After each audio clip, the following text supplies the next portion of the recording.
Let's begin. We have Jamie with us tonight. I'm so happy. I'm so excited. It's been a while since, you could tell it's been a while since I facilitated and we've had an author pull up.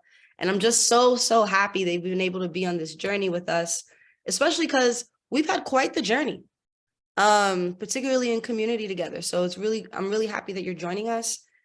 And you know, normally, because we're here till 8:30, like I would just pass the mic over to you and just boom, have you start introducing yourself and talking a little bit about why, and then we'll do like a Q&A sort of response. But I want to name that a stark difference within our book club than most other book clubs is that like, not only are we, of course, we are a group of scholars and academics, but like we are here in community, like we're here as people. Maybe not everyone finished the end of the book, right? Because life is happening and like we have to also navigate that. So I actually want to give us a moment to like have our feelings before and our thoughts before we invite Jamie into the conversation. Folks, we finished the book. Any sort of initial reactions, thoughts? I was surprised. The ending surprised me. I hadn't expected it to end the way that it did. So, yeah. Yeah. That was my initial surprise, I guess. Right. Because a couple do come out toward the end, right? Mm-hmm. Mm-hmm. Yeah. Did anyone else, you know, we love to do predictions here. Did anyone else anticipate what happened toward the end, or were folks similar to Miss Joan that we were like, oh my goodness, what is this? I also was shocked, Joan. So. Okay. Mm-hmm. Anyone else? We talked a lot of, I'm sorry. We talked a lot about who the angel was there for. And it turned out that the angel was there for Rufina. Right? That's the affirmation. Absolutely. I knew that Rufina was going to win the bet.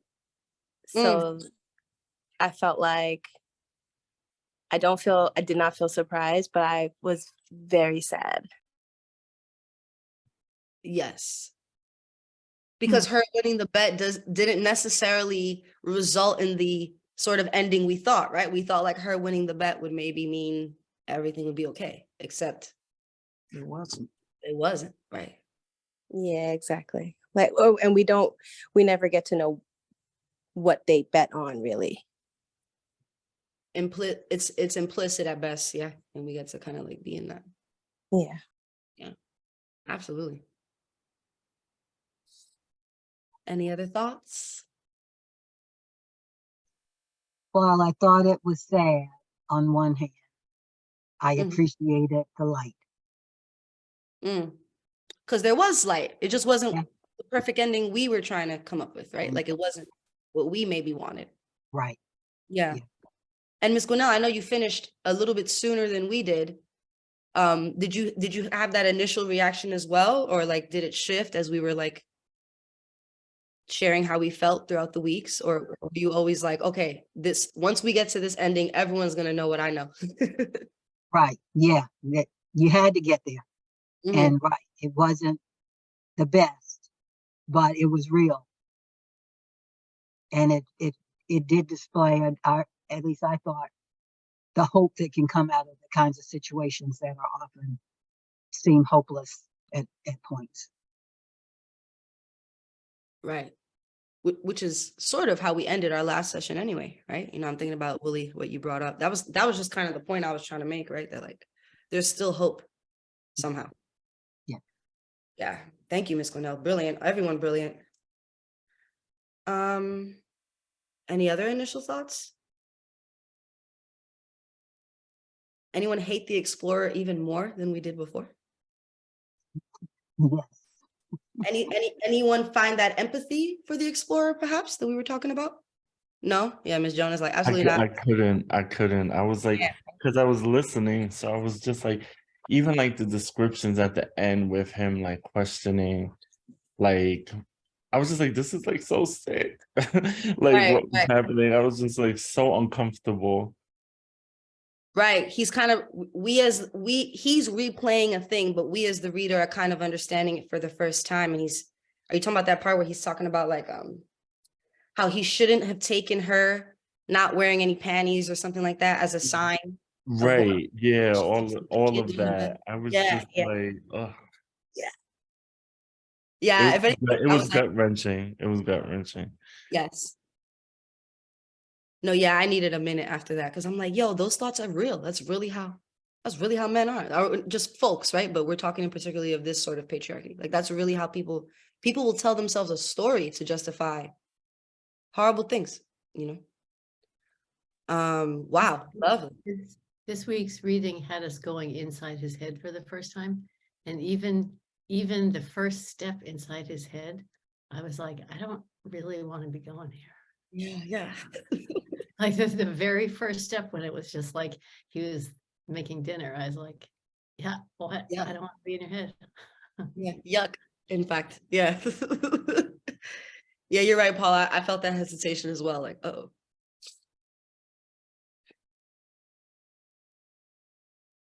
Okay.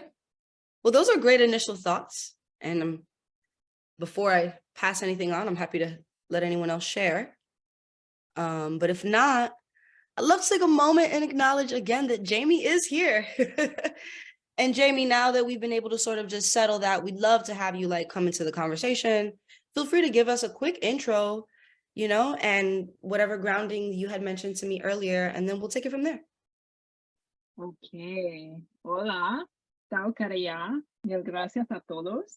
Home.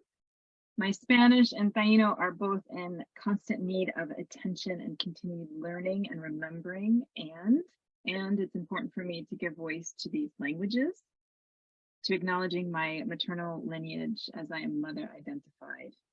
I am the daughter of Nurinelda from Rio Piedras, Puerto Rico, the granddaughter of Aniceto, also from Rio Piedras, and Aida from Carolina, and I am the great granddaughter of Hortensia from Luisa. As a Boricua, even as a Boricua in La Luna, a Puerto Rican person living off island in the diaspora, as a Latinx person, it's important for me to include them and to name them, acknowledge their lives as integral for my experience of existing. It's important for me to acknowledge and claim my indigenous Taino ancestry and my Afro-Caribbean ancestry. It's important for me to thank my ancestors and engage my voice in ways they were unable to do. This is my intention, to include them, honor them, and to speak to the difficult stories, the complex stories that impact us for generations.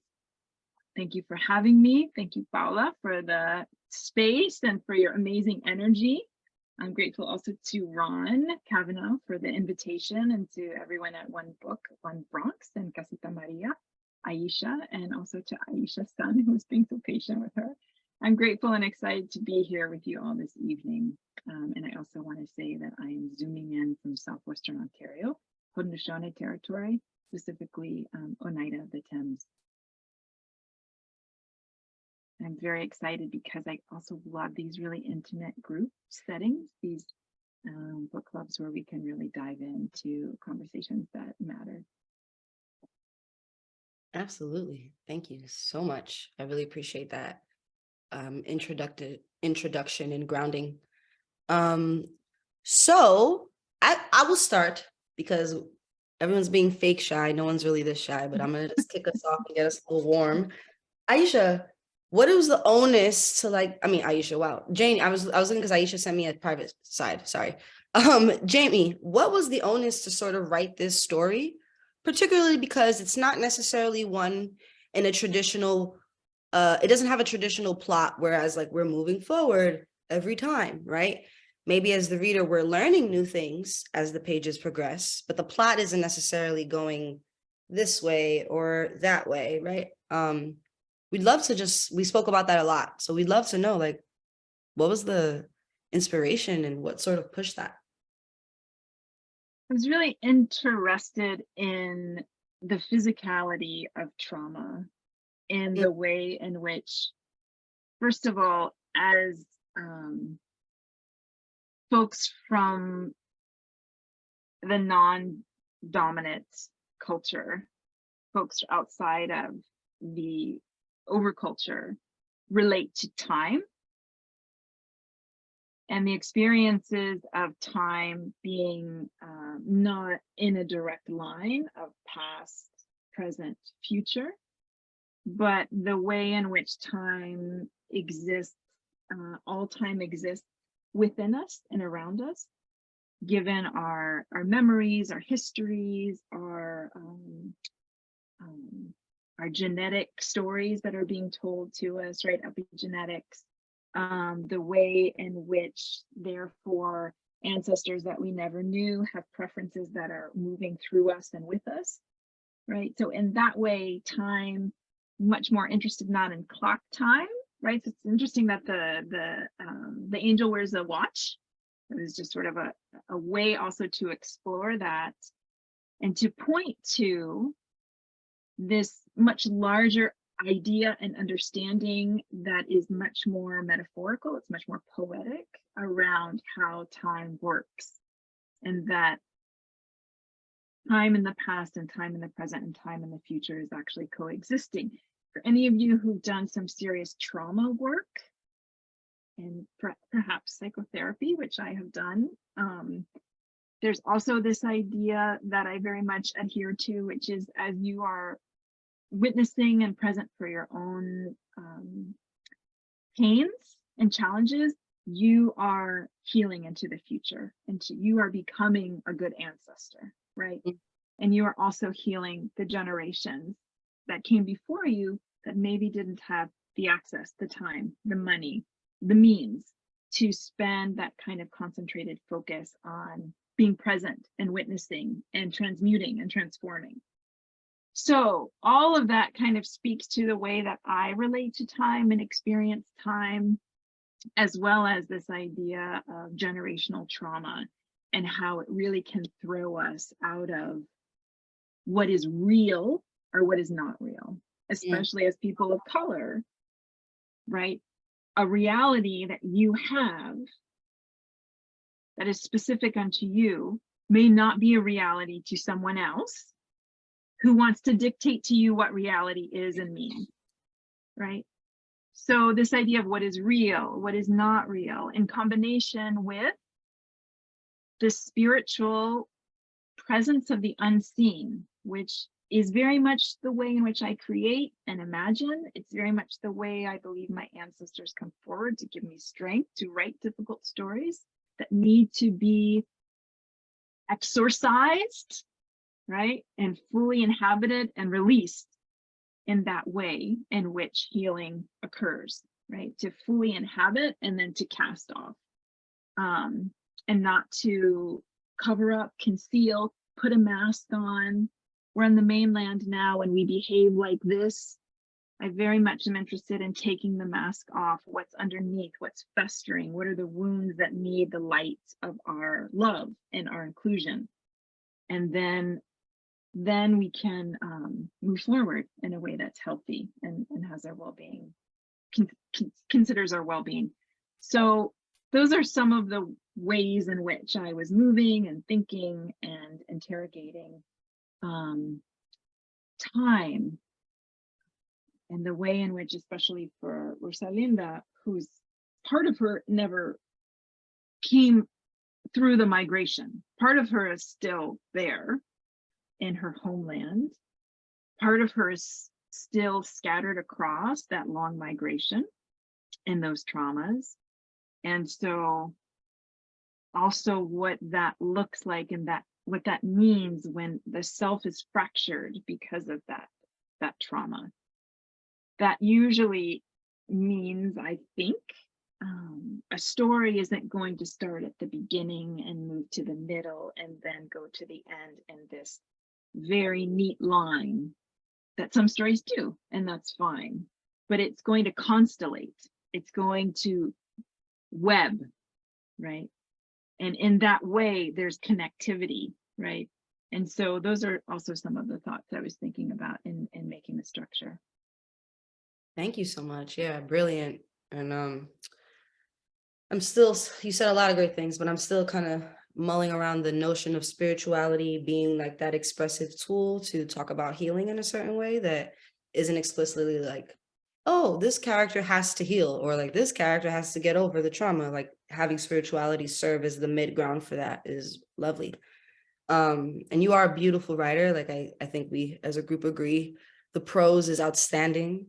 And there were moments that like, even if, you know, you're disoriented because maybe one page we're here and then within 2 pages later, we're somewhere else, or we're in the Explorer. So I think about Paula's point where it was like, oh no, as soon as I realized like, oh no, we're about to go into his head, I was like, wait a minute, no, we weren't here before. I didn't want to be here. And even as the reader, if it was disorienting, it didn't even matter because the prose is so gorgeous and fluid that you have no choice but to surrender and go, okay, here we are, you know, and kind of move in that. So I appreciate you saying that. And it's a little bit also about titration with difficult material. And it's also about finding the beauty.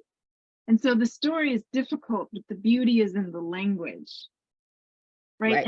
And that's like, beauty is, to me, is not like, oh, that looks pretty. Beauty to me has like layers and is textured and is can be gnarly, right? In what it's holding. And I think about things in nature as well that can be difficult and challenging, but there's some kind of inherent presence and force of beauty at work. And so how to do that on the page.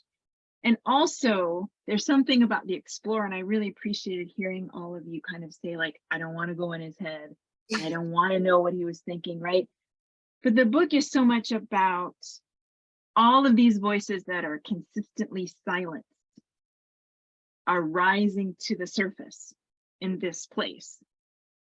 And so the way in which colonization, ongoing colonization and imperialism and the patriarchy and all of it wants to think about, okay, now you're talking, now everyone else has to be silent or erased. Okay, these people who have been erased, that means that once they are in the majority and get to speak, everyone else is going to be erased. It's this kind of bifurcated thinking that it's one or the other. And what I wanted to really show is that I'm not interested in silencing the dominant voice. I'm interested in putting the dominant voice in proportion with all of the other voices that also need to be speaking, right? I don't want to do what has been done to me and to my ancestors, because that kind of spirit of dehumanizing is toxic.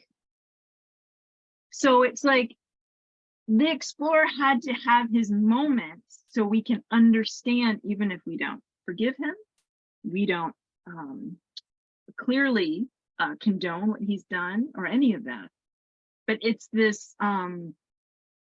for better or for worse, he still gets to have ground. It needs to be rightly proportional. He doesn't get all of the ground. He doesn't get all of the seats at the table. But we also have to have that, we also have to include that because it's part of our learning and healing, right? That's my experience in thinking of course, including him in that way.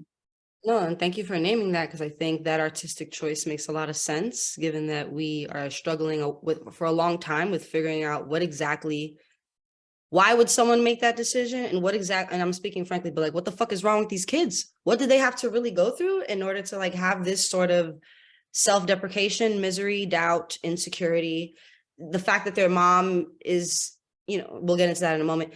So all of those things, as the reader, you kind of have no choice, right? But to like then fall into it. But again, I also want to name that like in our community-oriented book club, part of it is like for our own freedom, our own liberation.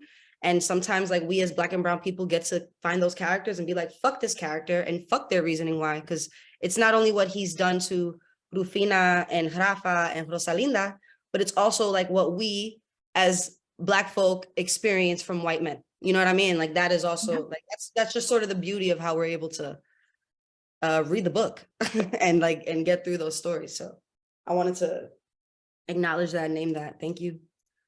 Wow, y'all really tricked me into talking for a long time. I'm gonna stop now. I'll jump in if it gets quiet, but I wonder if any of our beyond brilliant, I mean, if you think I'm energetic, I'm nothing. I wonder if any of these geniuses have any thoughts, things they want to share, any questions right now for Jamie, or maybe she said something right now that made you want to cry a little more. The way you at the end of the book, the ladies that were in the group and how they looked on Rafina and Rafa, and then the men and what they had to say, and how they went from one to the other about leaving money. But they had been gambling before. It's to me, it was like how, I don't want to say, trying to think of the name, what it is. The American tourists might look at people in a different country other than United States related, how they react. And the women asked, the one woman asked, what tribe was he with?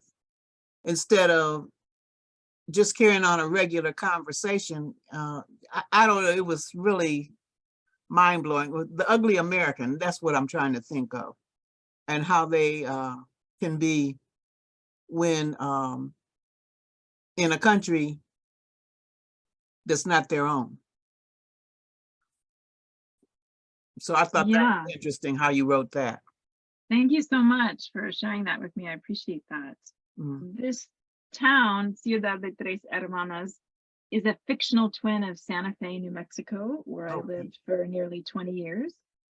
And, you know, they call the New Mexico the state of enchantment. And they also call Puerto Rico the island of enchantment. And there were these ways in which they kind of were speaking back to each other. And the first time my mom came to visit me in Santa Fe, she's like, oh, this reminds me of Puerto Rico. And I was like, it's the desert. I don't understand. And then of course, the more we had the conversation, the more I understood everything is also in Spanish, the way that folks everywhere are looking and speaking and behaving, the architecture, and on and on. She felt very much at home, and she felt a kind of similarity and kinship to the place.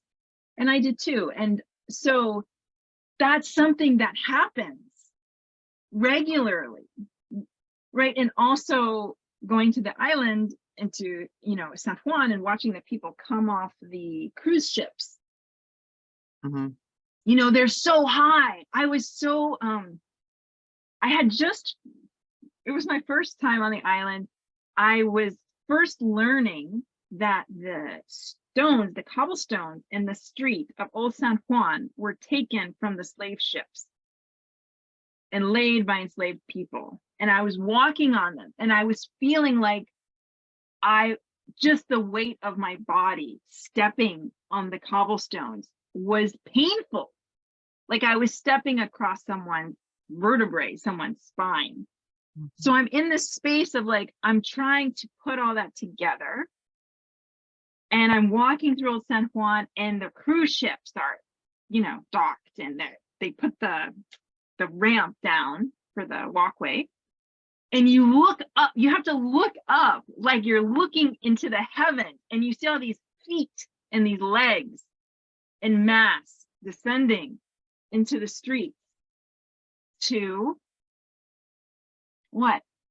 Have a good time. Meanwhile, all of this stuff is like going on that very much needs attention. And so the two things that they're also have in common, Santa Fe and San Juan, is that they both depend on tourism, and the way in which sort of colonization continues to be most exploitative at the level of tourism and gentrification. And so I very much wanted to show, like, these are the voices of the people who are being othered. These are the voices of the people who are being exoticized. These are the voices of the people who are in this place. They are watching. They're not just being watched, and they have things to say, and they have stories, and they're human beings, right? They're not commodifications of a culture, right? Especially in Santa Fe, there actually is a place called Palace of the Governors, and it's a portal where all of these various Pueblo folks, mainly from the 9 northern Pueblos in New Mexico, sit with their pottery, with their jewelry, with their wares. And people come from all over the world. They also come from California, from Texas, from New York, and they want to consume. They want to consume, and they don't slow down enough to be in relation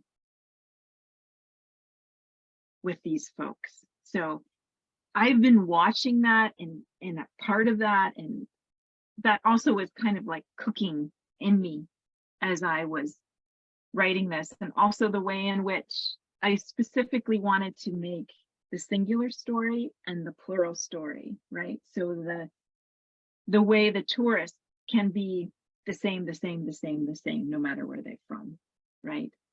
And also the way in which Rosalinda could be from any one of these Central American countries. It's her individual experience, and it's also an experience that is multiplied and a collective experience. So I was also playing with those two ideas as well.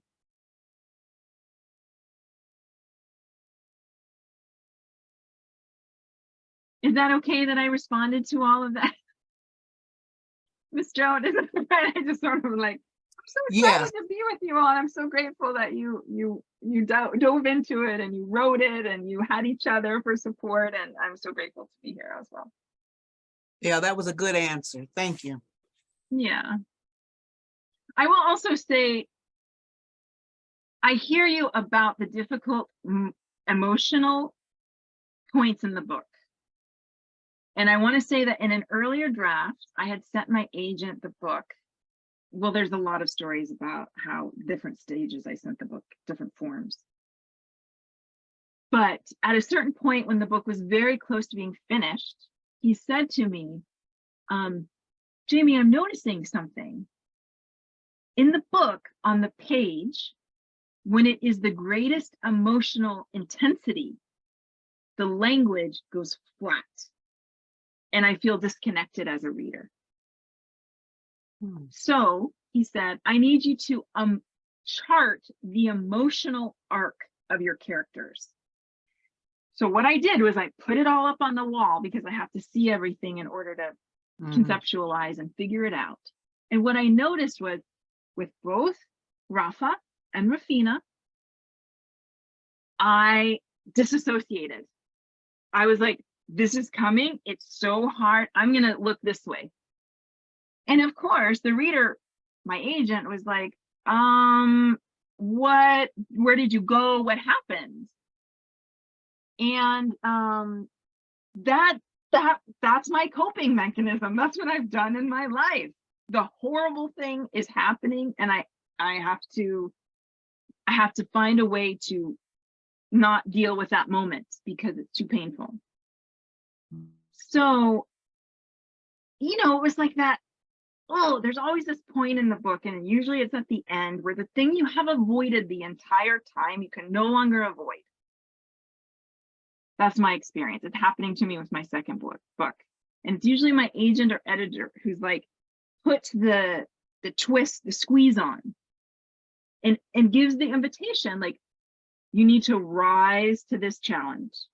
And so I was like, I've been avoiding it. I know why. It's terrible. It's so painful. And then I had to sit down and write it and cry my way through it and feel into it and then hand it over.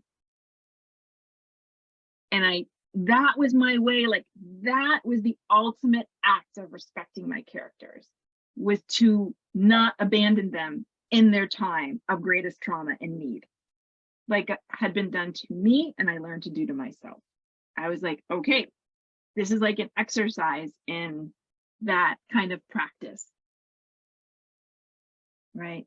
And so that's a lot. And it's also like the good part of being human, like the hard, really hard, but also the beautiful and good part, because we're turning towards the light, right? We've met it, and now we can turn towards the light, which Rufina does at the end. She has a rebirth of sorts. Right. I mean, literally, the book ends, the light, the light, the light, right? So, and thank you for, wow. Actually, I'm not gonna say anything right now. I'm gonna take a moment and take that in. Okay. Thank you so much for sharing also your artistic process in that way, right? Like I mean, most writers know this, but I think avid readers know this more. Like once the book is in our hands, right? Like whatever, we can interpret whatever, and we know that like the author is making this choice and we have no choice either but to like ride along in it. So you know, thank you for trusting the reader in that way as well, because I think, again, we're here to come together in community. Part of it is so that like we could figure out our own lives as Black and brown people, as people, children of immigrants, children of migration.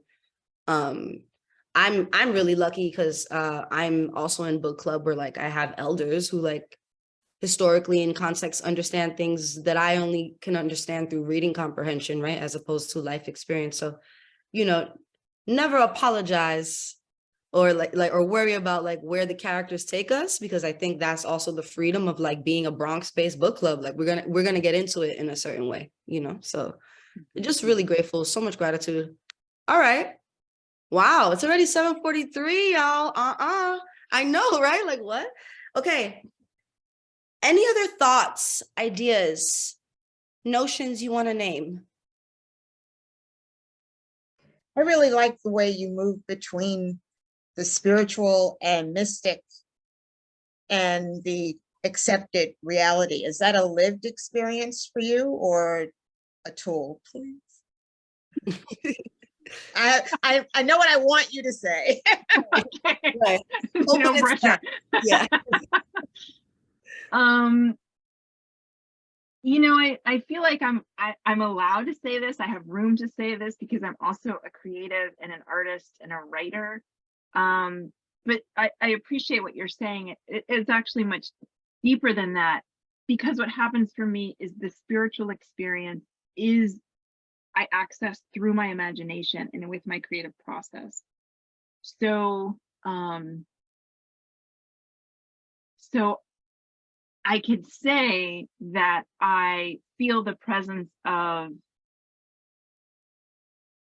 La Tierra Madre in a way in which is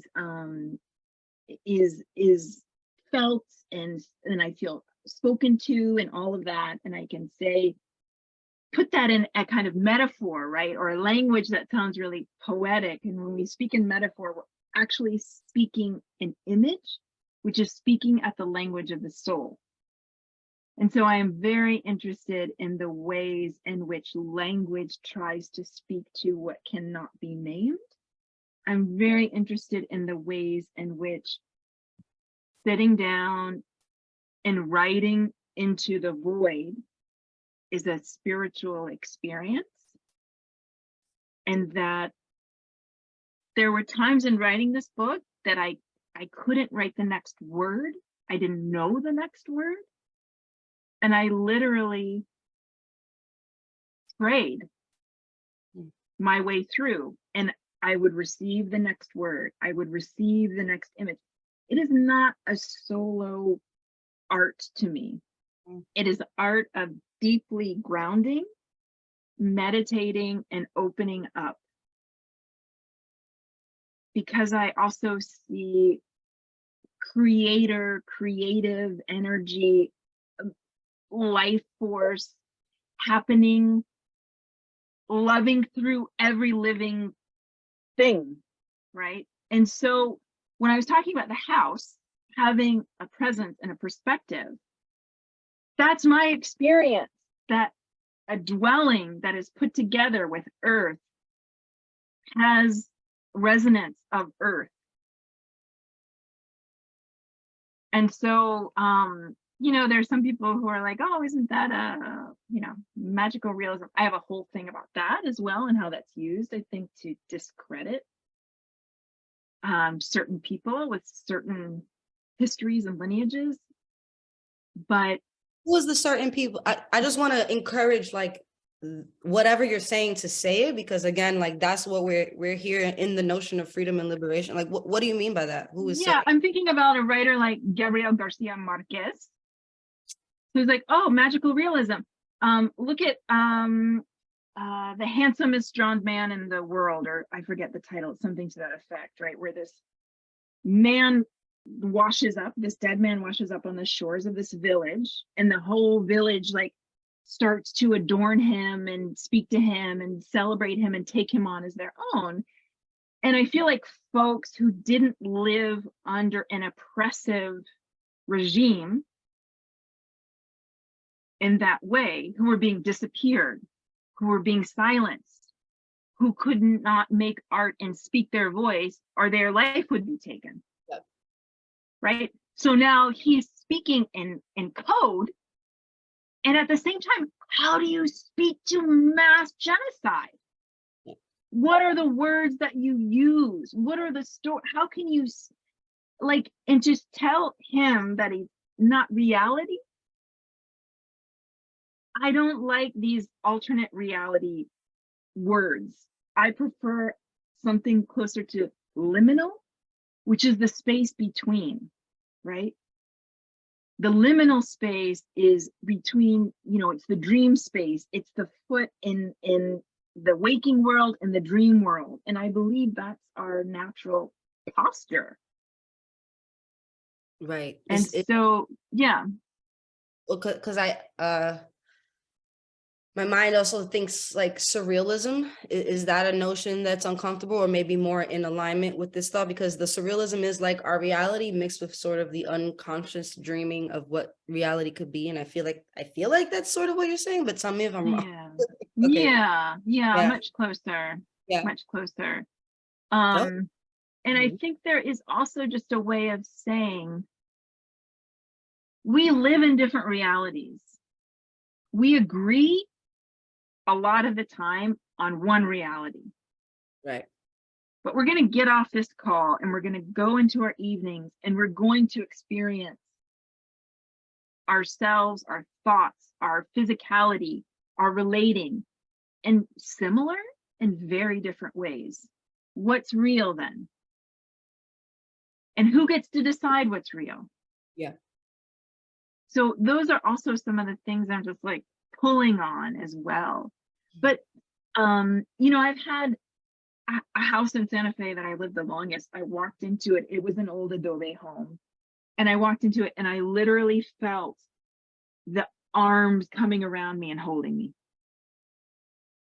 And it was just like maybe 3 steps in the front door, standing on the hardwood floors. It was a very small house. It was a very old house.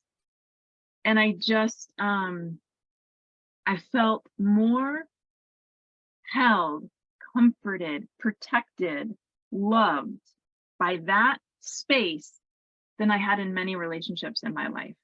Right. Yeah. And I remember the first night sleeping there, I felt on the end of the bed, like someone sitting down. The weight of the bed go down. And then I felt what the warmth and kind of what felt like a hand on my ankles. Mm-hmm. Mm-hmm. As I was drifting to sleep, because I was also had just moved there. I was by myself. It was not maybe the safest neighborhood. And it was summer and I had the windows open. There was like all those things that you think is on the ground floor, like all the things that you think about. Am I safe? Am I going to be okay? And I felt this presence and I had this moment and it just felt like abuela.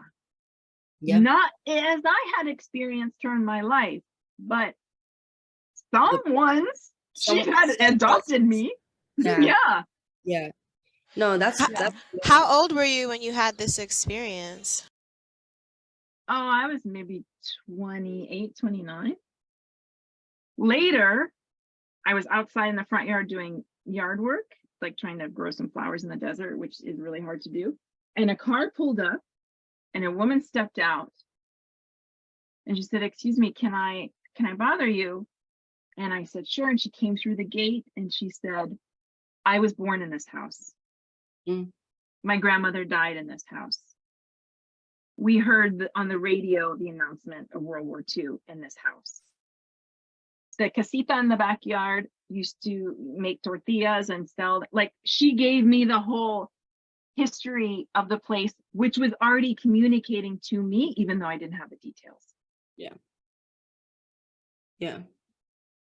Absolutely. Yeah, thank you. Thank you so much. And right, that is like a concept that is very, very deeply embedded in Black and Brown culture, particularly when we look out at my expertise understanding in Caribbean culture, that like homes and settings have their own livelihoods and spaces of their own. I mean, even if we look at it in a capitalistic level, like in the biggest levels of exploitation, one of Disney's most successful movies is like Encanto, about like these brown family that's being protected by their house, right? So like this is something that I think like we grow up with culturally, and it's because of where we are, shifts in the shift in times, like this is a really prominent notion right now. And I think something we spoke about before was that, yeah, I don't want to say hauntingly beautiful, because I think that too kind of creates a sense of erasure, as though like haunting is like an end, or you know, like a haunting, we all kind of carry these things. We're all perpetually in a haunting of sorts.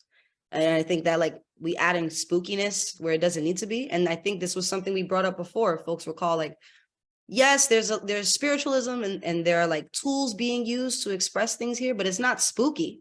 Like I never really feel scared until I'm confronted with the explorer. And then every time I'm like, oh my God. But otherwise, everything feels like something I've already been in before. And I just want to like thank you for naming that and saying that, because I think we as a group were like picking up on those cultural connections, and it was perfect, right? Because we were like, oh my gosh, like, yeah, I mean, you know, New York is not Santa Fe, but what I will name, or the 5 boroughs are not Santa Fe, but what I will name, I think of often folks living in public housing, the notion that a lot of our NYCHA buildings in New York City have been there for decades and decades and decades. And a lot of families are legacy families in there, right? Someone living in NYCHA currently, most likely their grandmother lived there before that, you know? And I know folks that even like the grandmother's mom came from DR one time and was living there for a little bit. And then the grandma lived there and then raised the mom and the kids. And then my friend, right? So just understanding that like homes hold the stories, right? The characters aren't just people. So thank you for that. My mind is racing, absolutely. but I wanted to. Gwinnell, I see it's something in the Yeah, I wanted to read. Did you see that too? Aloud. Yep. So Gwinnell's question is, I'm intrigued by your beginning quote. And I also actually wanted to name that, Shawnee, you had your hand up earlier prior to Gwinnell sharing this. So I'm going to read Gwinnell's question. And then after we get in that, I'd love for you to hop in and ask yours, because I don't want to, I did see that. Okay. I was intrigued by your beginning quote. Once there was and was not. Also, this quote comes up a lot, right? It's not just in the beginning. Did that come early on or later as you process through the content? Do you have an Armenian connection?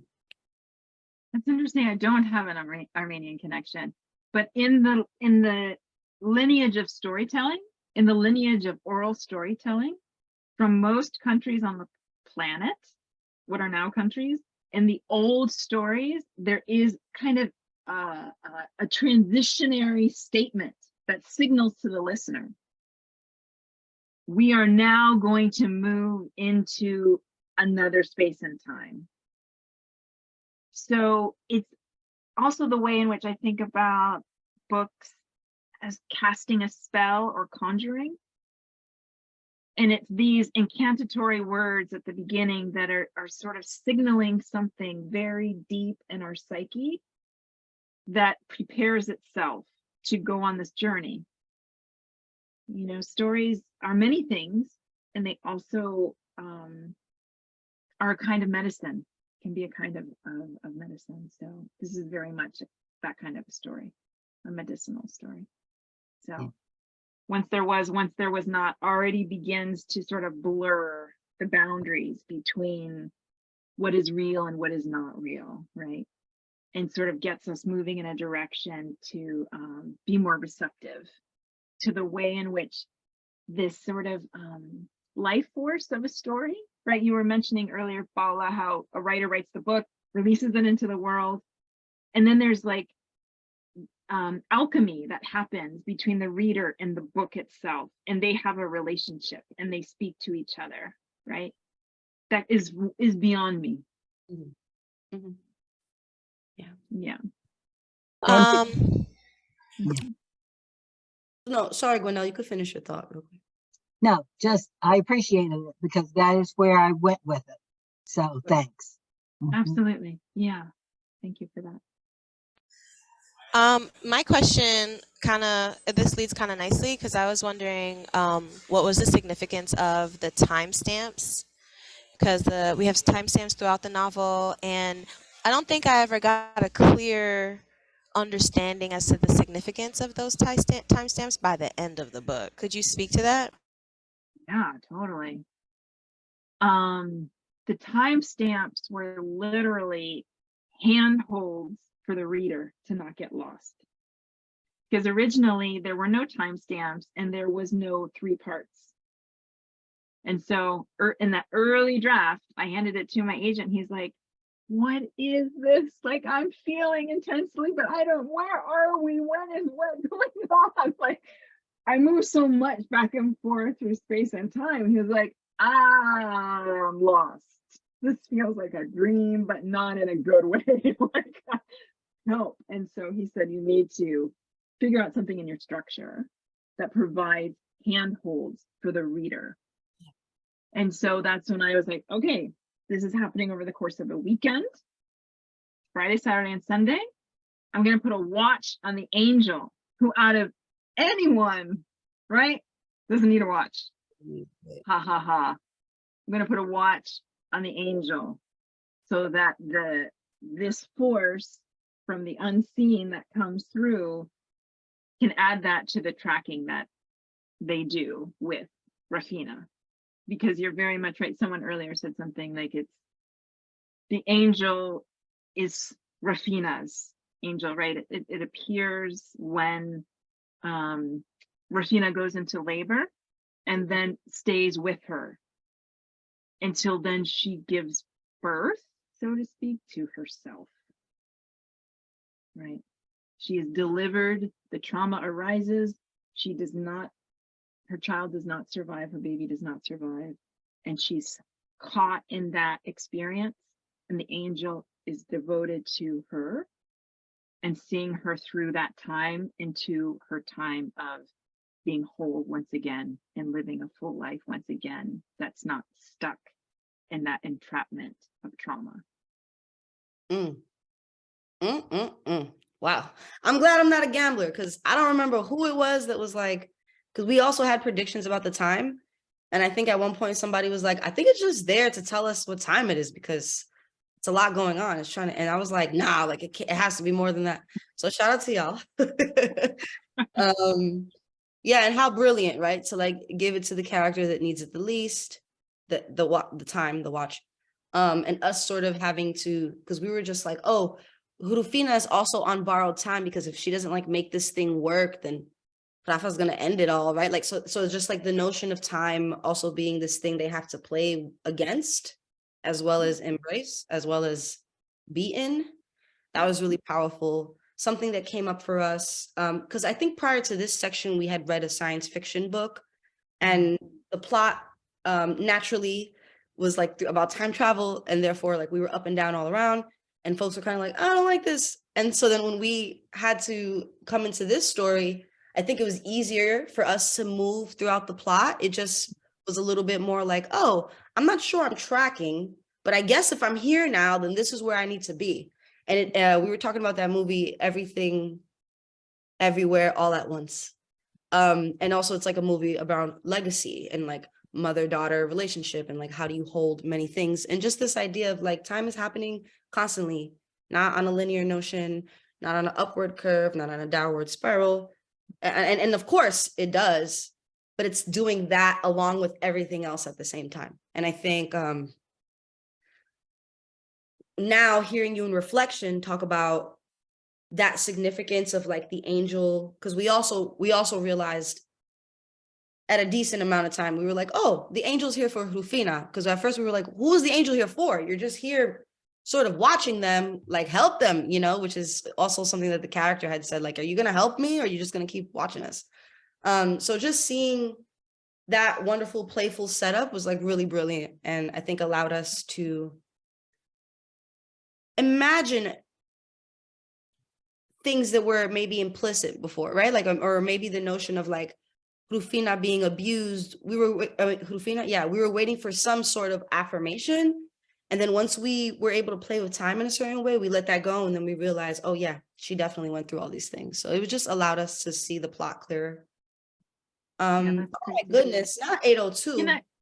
Can I say something about the ending? Because I'm really feeling for all of you who are like, oh, the ending was really sad. Initially, I had seen in my mind's eye a double suicide. And as I wrote into the book, I was like, please, please, please, please don't be both of these children of this mother of this story. Yeah.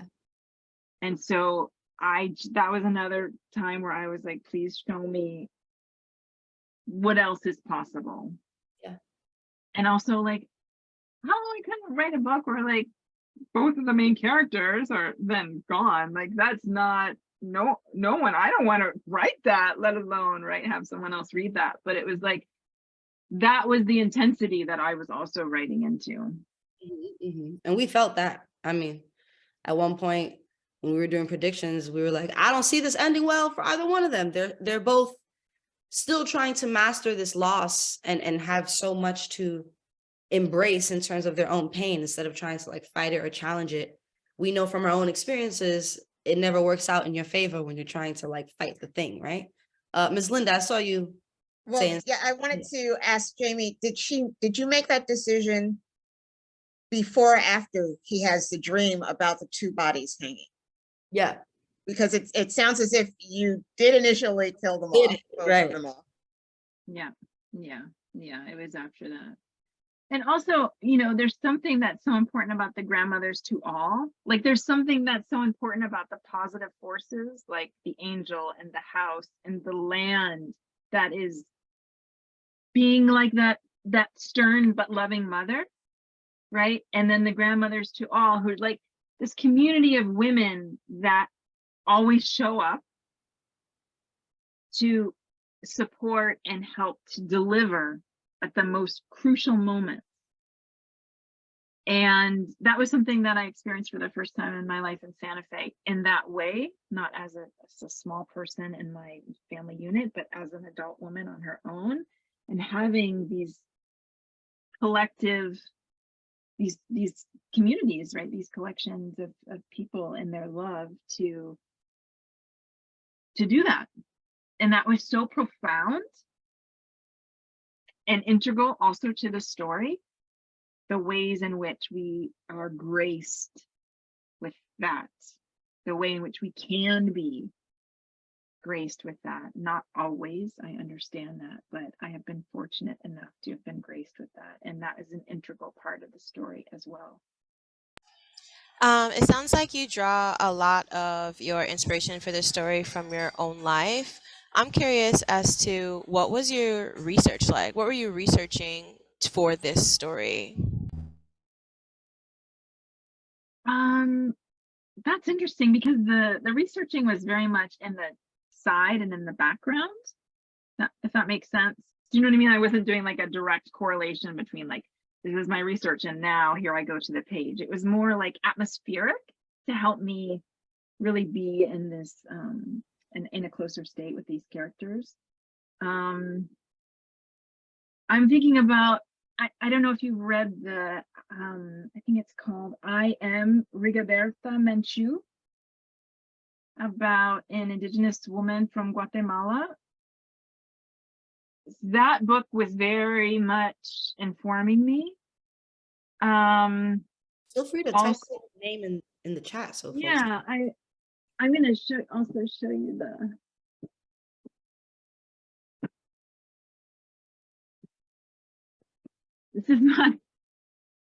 This is what's on my bookshelf. These books, of course, I'll show it to you again. A rattle, a deer hoof rattle. All right, this is all a part of for me, what goes into creating work, speaking again to the spiritual. So this is the book. I also very much was influenced, and if some of you know A Small Place by Jamaica Kincaid, I was very much influenced by that work, which is in second person, which very much addresses the tourist. That's interesting. So you mentioned 2 memoirs, but this is a work of fiction. So that makes me even more curious as to how this translation is made. You're so smart. You are so smart and right on it. And so my second book is a memoir and essays. And there's a big, long way I can tell that story, but I want to actually be really succinct about it and thoughtful about your other questions in our time. But it's all just to say that the Brother, Sister, Mother, Explorer was very much an emotional autobiography. And then in having book tour virtually and talking to groups like this and sharing where the story came from, I was talking more and more about my own experience. And then I was writing the next novel and I gave it to my agent and he sent it out and he was like, okay, there's someone interested, but they need more pages before they can buy it officially. And so I was like, okay, I have 3 months to get to a certain page number, limit. And something in me was like, I'm not supposed to be writing that another novel. I was at the intersections. I was at the crossroads and it was like, which way are you going to turn? Yeah. Are you going to turn towards another novel where you write an emotional autobiography, but you don't tell your own story? Or are you going to turn and are you going to tell your own story? Wow. And I was like, I'm going to turn and I'm going to tell my own story. And there are so many things that I can say about that. And just like, so meaningful, so hard, so hard. Yeah. So hard. Yeah. Because I think,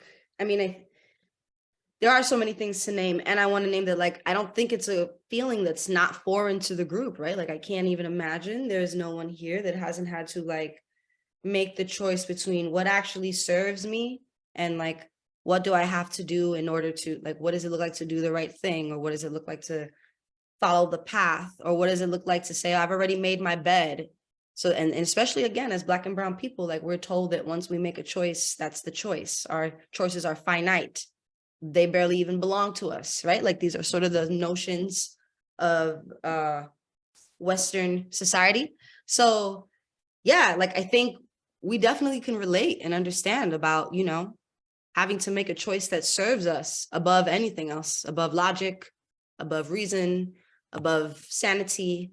And, thank you for sharing that. And I'm sure folks can relate and attest, Yeah, totally. I also want to say that 12 years prior, I did write an experimental memoir that got some recognition, and a little bit of it was published, like the first essay was published. And some of my family read it, in particular one aunt, and it was hell. It was every nightmare you could possibly imagine.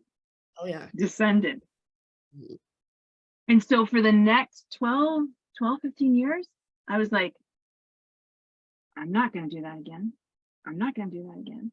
Right. And then self is scared. Yeah. Yeah. And again, having these conversations, right?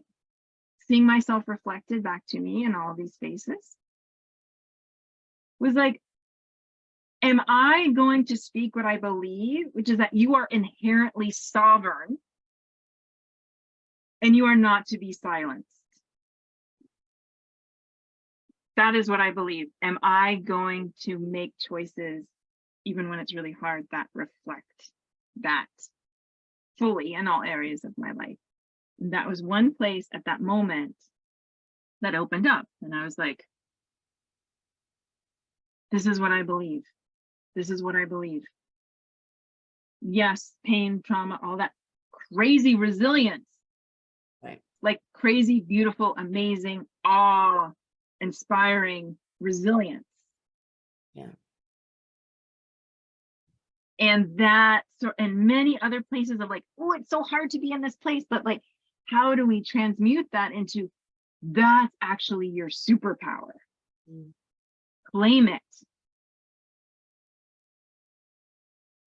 And be in your seat of your own self-autonomy and authority, and do not outsource your life. You are the authority. So like, we are trained away from that. And so in the moments that we can redirect, right? Can you talk about that a little more? I think that's brilliant. We're trained away from that. Yeah, absolutely. It's part of the overculture. Everywhere we look, it's part of consumerism. It's part of imperialism. It's part of American exceptionalism, right? That you don't know what's good for you. You need someone to tell you what's good for you. You need these experts. You need these authorities. You need these power structures to tell you how to see yourself, how to value yourself, how to be valuable. Right? So especially folks of color, you need to be moving in a direction where you are replicating, right, what folks in power for the majority look like, act like, sound like, behave like. Yeah. In addition to just ongoing colonization that's like eating away at this understanding and idea of culture systems, value systems, cosmologies, ways of thinking and being and relating to each other and relating to ourselves, and says, oh no, that's not, you know, belittles that, or says, oh, that's cute, or commodifies that, or like, right, turns that into a thing that you can pay to go see, and then you have people performing their identity that has been taken from them and sold back to them. In the face of all of that going on, we can say, and I think that my invitation is to myself and to all of us,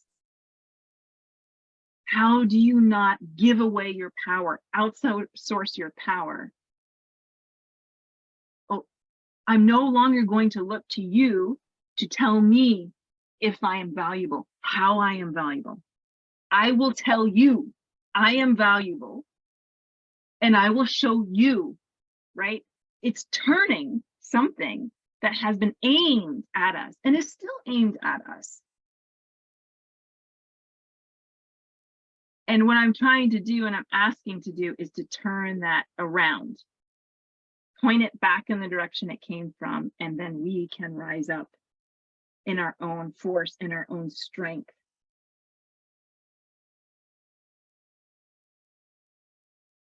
If a reader had to take away the grandest notion from Brother, Sister, Mother, Explorer, would it be this? Would it be this? To turn it around and rise up in your own strength? Would it be spiritualism as a tool? Like if we had to take one thing away that you were like, oh man, I hope they got this, what would it be?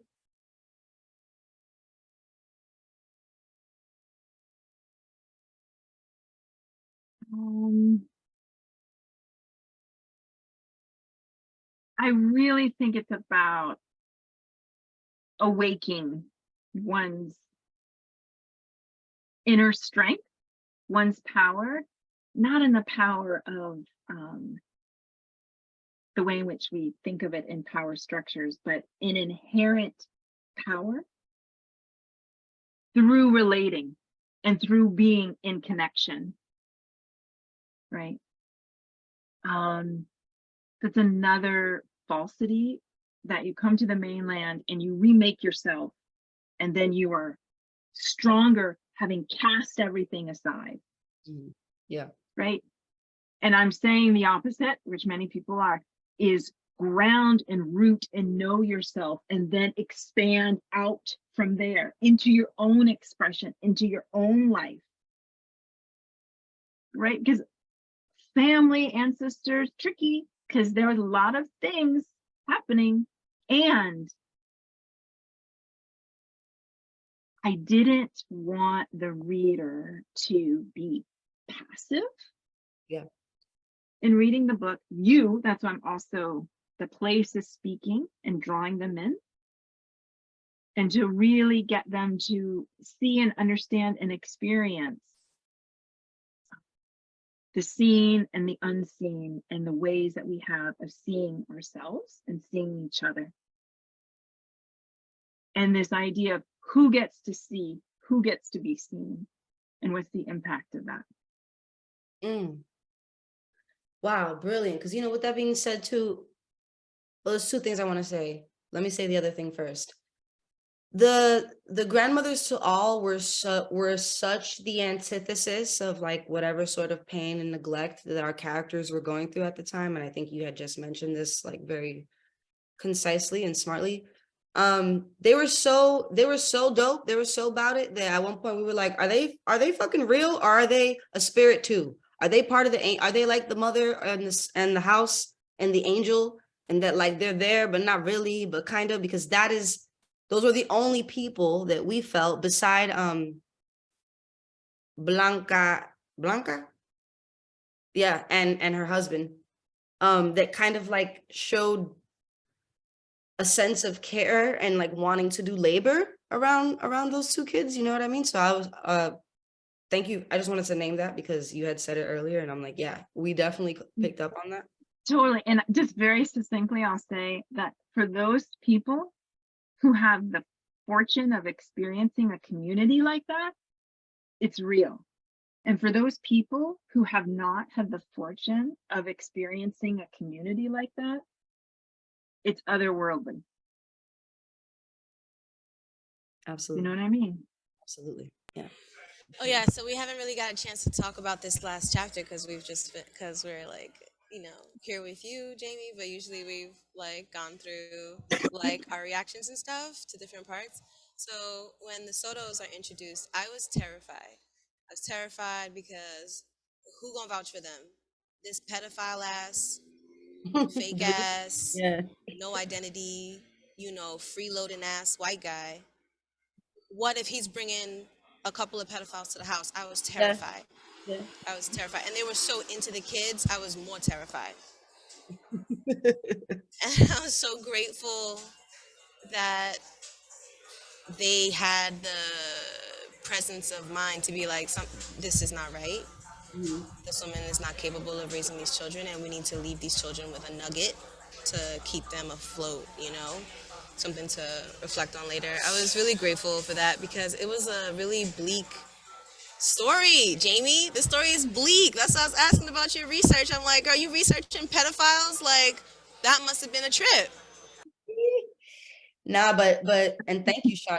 Like, I think that is a wonderful point made, right? Like the notion that like, even because up until the point we're introduced to the Sotos, we believe we know our characters. We're very comfortable in this position at this point. We're like, all right, this is what these kids are facing. And we're getting to the end and we're kind of like, okay, what's going to happen? And then you get this lovely couple who, to Shani's point, not only was there for the children, but also leaving them with nuggets and like giving them that dream space and telling those stories that they can like see themselves far away from their mother one day, right? Sort of with the hope that they'd get it, even though they were kids. And I thought that was beautiful. And I want you to respond to that, but I also wanted to name that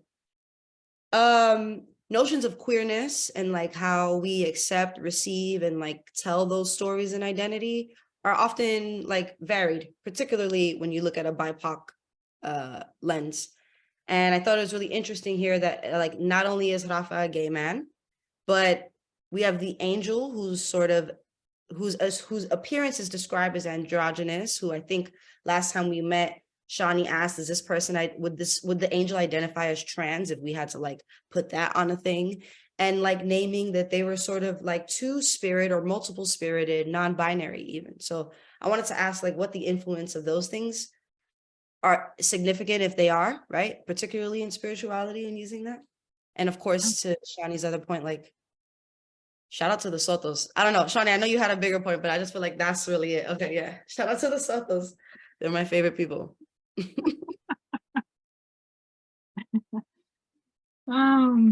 Yeah. So there was, I think it was also wanting to include more folks who are silenced, erased, marginalized, mistreated, confined to projection, and dehumanized. Yeah. So it's not like I was like, okay, and now I'm gonna make Rafa, right, a man who loves men. It was like, Rafa is telling me his experience, right? The book started with the very first scene in the plaza. I saw it, I heard it, I felt it. I was writing as fast as I could. The language was just like crackling off the page. It was out of control. I had to really like dial it back down. It was everywhere. It was explosive. And it got about 30 pages in. I was like, I don't know what this is. But these two have something to say. Who are they? And so as I wrote forward, I would do these writing practices that come out of a dream lineage called active imagination, where you actually get aspects of yourself to and acts and parts of your deep unconscious to come forward, right? If we think about our conscious mind as the tip of an iceberg, and everything beneath are the places that we are unaware of, that are also the places that connect us deeply, spiritually, across space and time. As I was writing into that, I would say to Rafa, tell me what is most important about you, that you want me to know.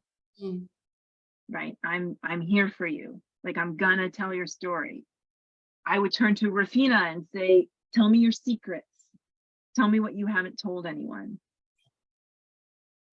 Right? It's like everything about this writing the story was about being in relation with, which is not me directing, it's me receiving and being influenced and moving and listening. And yeah, right? I mean, you're describing a collaboration, right, with your character. Totally. And I know there's some writers who are like, why don't you write?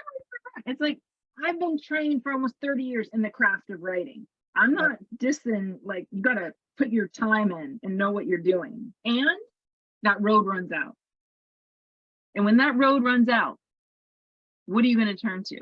And for me, it's a deeper understanding of the overlap between what is spiritual and what is creative, and what is imaginative and what is ancestral, and what is metaphor and what is soul.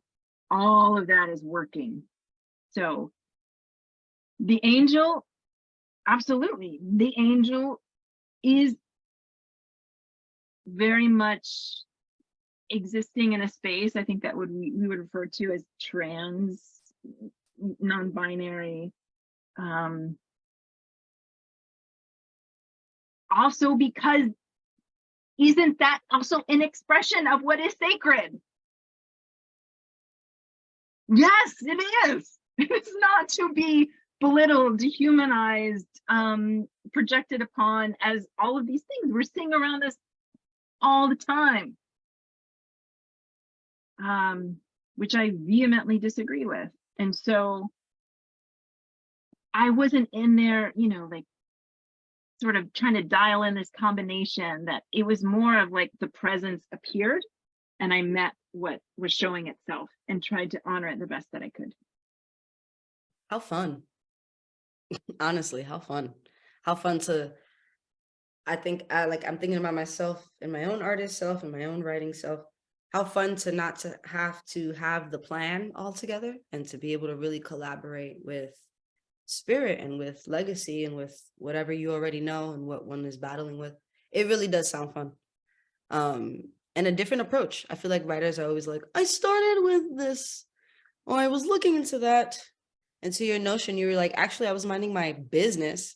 And this shit kind of just came to me. Yeah. So like I you know, that's a beautiful idea. There is one other book that I'll just say really quickly, because you're asking about research. I went to Portugal, to Lisbon, and spent some time studying those writers, like Pessoa is Brazilian, Pessoa, the Portuguese poet, I'm sorry, I'm thinking of Saramago. At any rate, there's a book called The Implacable Order of Things. I think that's the English translation. José Luis Peixoto is his name. I think I'm misspelling The Implacable Order of Things.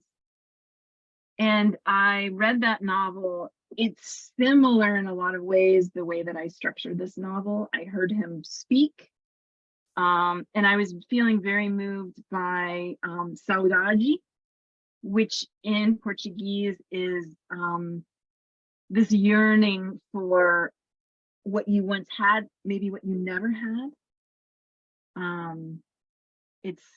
You can hear many songs about saudade, and saudade being kind of a way of, like duende, like also a force that inspires. And so that was also another, component. Beautiful. I wanted to name that Willie earlier had mentioned, that's what makes the writing so beautiful. Willie, did you want to expand on that, or were you just trying to comment and keep it pushing? I'm sorry. Yeah, what Jamie was saying about, just incorporating the creativity, but the conversations of these characters that you're having, and I think that that's important because I definitely felt that in the reading. I felt your connection to these characters and wanting to tell their story. Mm. So I thought it was just really beautiful. And also thinking about how these traumatic things happen throughout the story. And we have therapy and that's all conventional now, but there were so many unconventional ways to deal with healing. Yeah. Thank you for that. Yeah, telling stories, singing, dancing.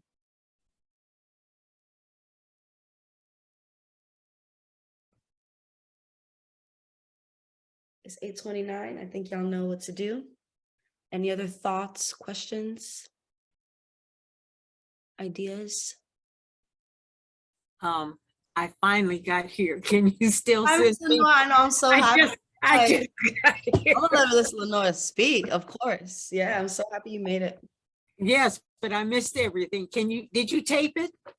Yes, we taped it. Don't worry. I got you. You're gonna send it to me? Okay, bye.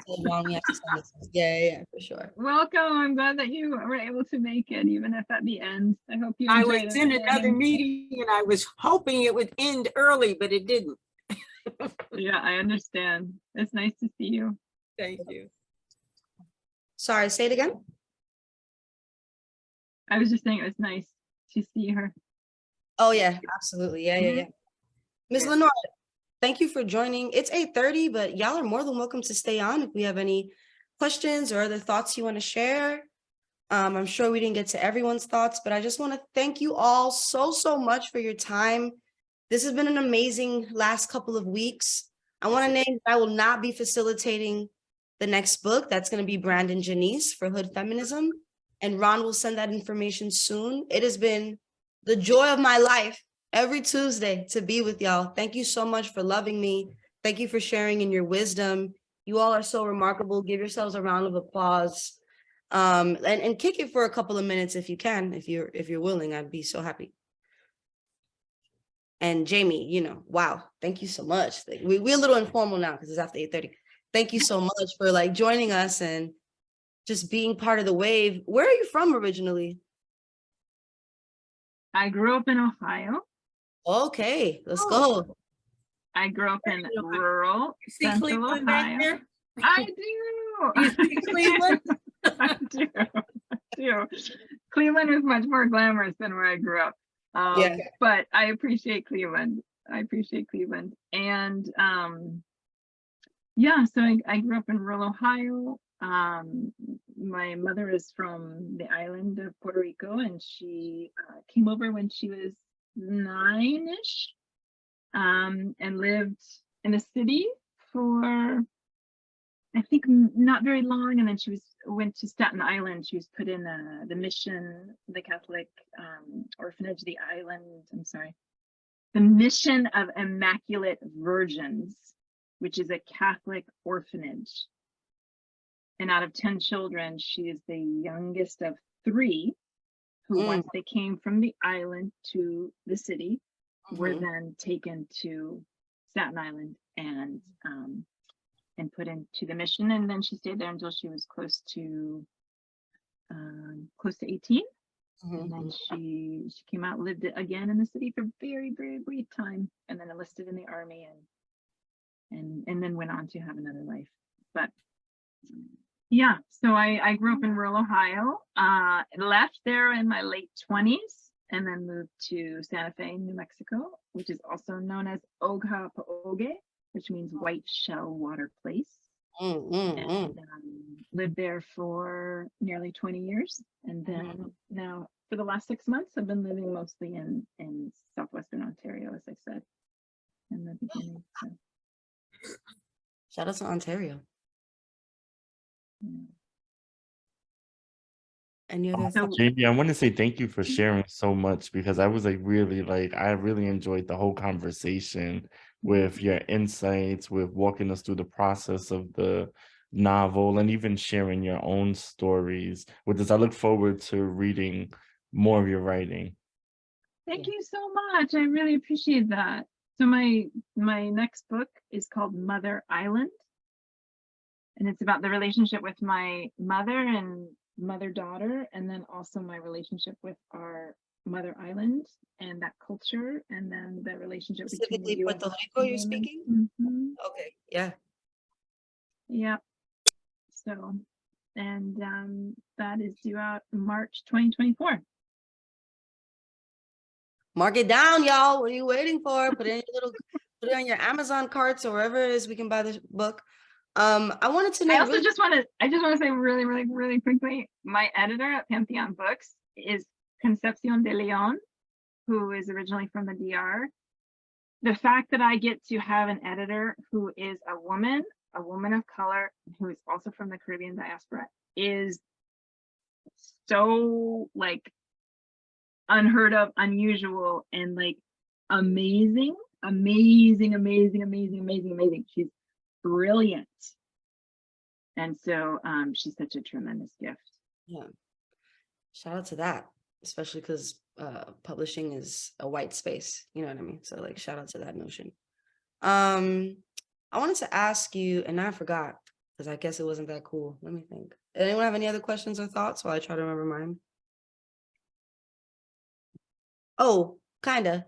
Your prose is, I mean, we've said it 100 times tonight. I've probably said it even more times in our meetings, but your prose is absolutely remarkable and like deeply detailed, gorgeous, allows us to sort of capture sad, difficult, traumatic notions with like a sense of grounding, right? Because that's sort of like how much you're giving us in that. What's your relationship to poetry? And what is, please tell us you're a fan. And if that's the case, like who of whom? Because it's really evident in your writing that like you're playing with diction in a particular way that is musical. I think at one point I was like, we're literally reading about, I'm quoting myself. I was like, we're reading about trauma and rape and like abuse.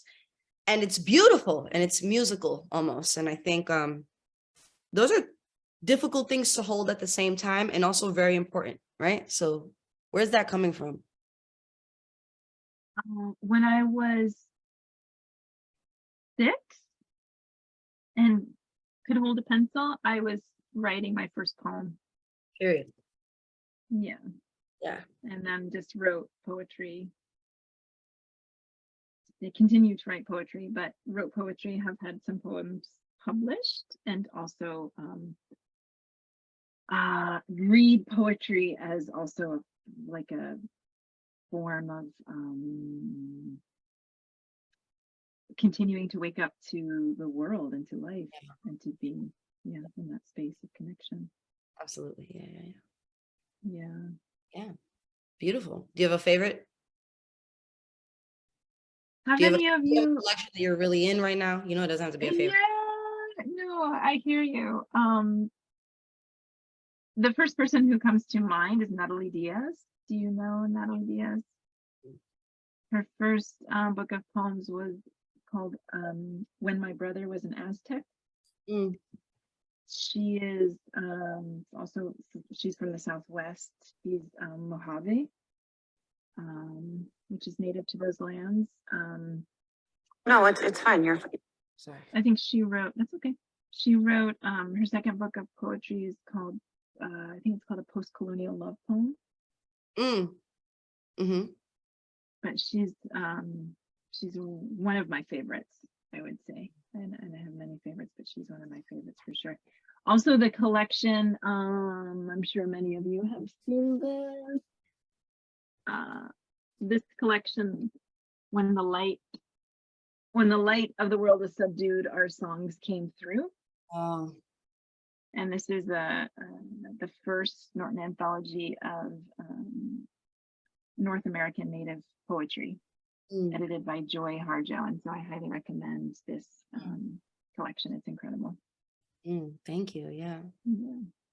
Joy Harjo definitely knows what they're doing. So that's amazing. Yeah. Well, any other thoughts, things you want to share, statements, questions, ideas? Wow, I can't believe it. I don't want it to end. This has been an amazing time. Jamie, is there anything you want to share? Anything you want to name for us before you? I just want to share. Folks are saying, Miss Linda had said, this has been terrific. Thank you, Jamie, for sharing your gift with us. Paula says, thank you, Jamie, for speaking with us tonight. An amazing evening. Gwinnell saying thank you. So I just want to like acknowledge those voices that have typed in the chat. And if there's anything you want to name for us, feel free. I mean, you know, floor is yours.